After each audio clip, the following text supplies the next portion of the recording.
This one is called Pad Thai. It's one of the most popular Thai dish. When you go in Thailand, you walk on the street, they will cook it to you right on the street. So what we have here, if I have one part of fish sauce,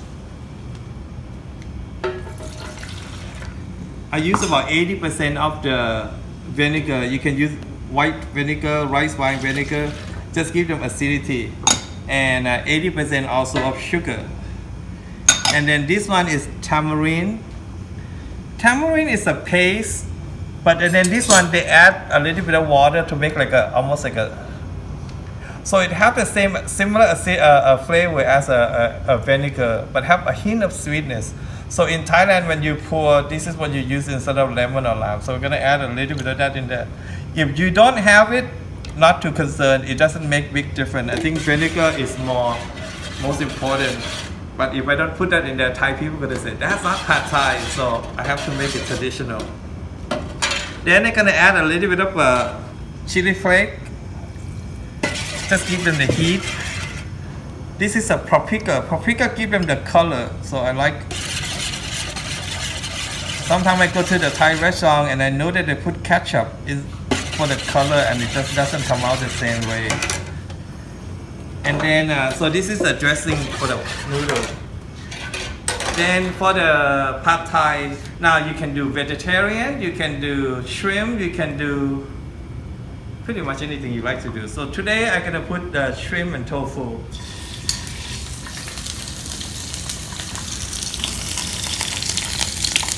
And I found a little, if you have some meat at home you want to add, this one just a ground pork. You don't have it, you don't have to add it in there.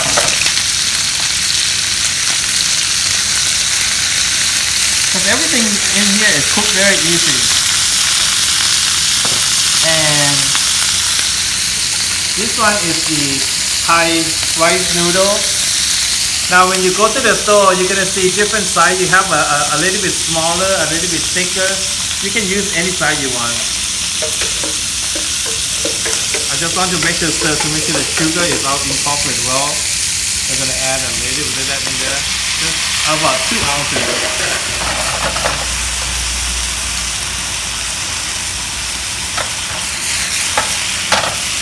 And then you're gonna let them keep cooking.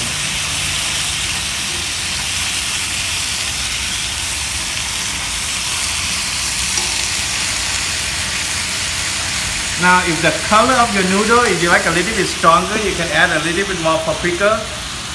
If you like it more spicy, you can add more chili flake. I also have one of these hot sauce that I found called June hot sauce. Very, very good. Actually, I add a little bit of that in there because I like a little bit spicier than normal. You can smell the chili sauce. I think the key about cooking this noodle is you want to make sure that you cook it long enough, because a lot of restaurants, they don't cook the noodle long enough. It's just like when you make fried rice, and if you don't caramelize the rice, you don't get the same flavor. And then also the noodle, you have to look at the texture. Different brands have a different texture. So this one you can say is a little bit more elastic. So once the sauce is dry, but I think it needs to cook a little bit more, you can add water. But if you use the smaller noodle, then you don't need to add any water.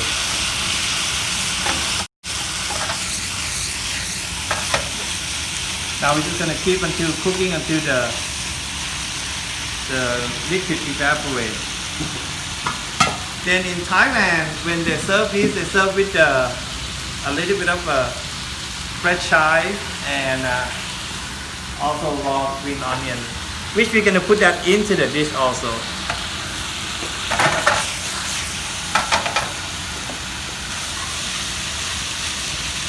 Now I have one other friend, they asked if I'm keto diet and I cannot eat rice.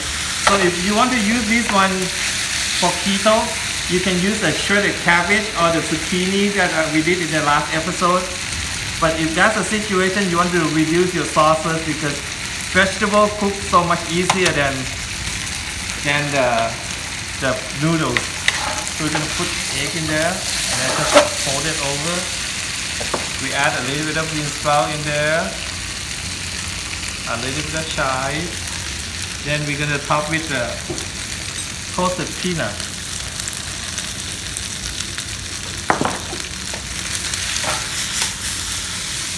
And that's your pad thai noodle.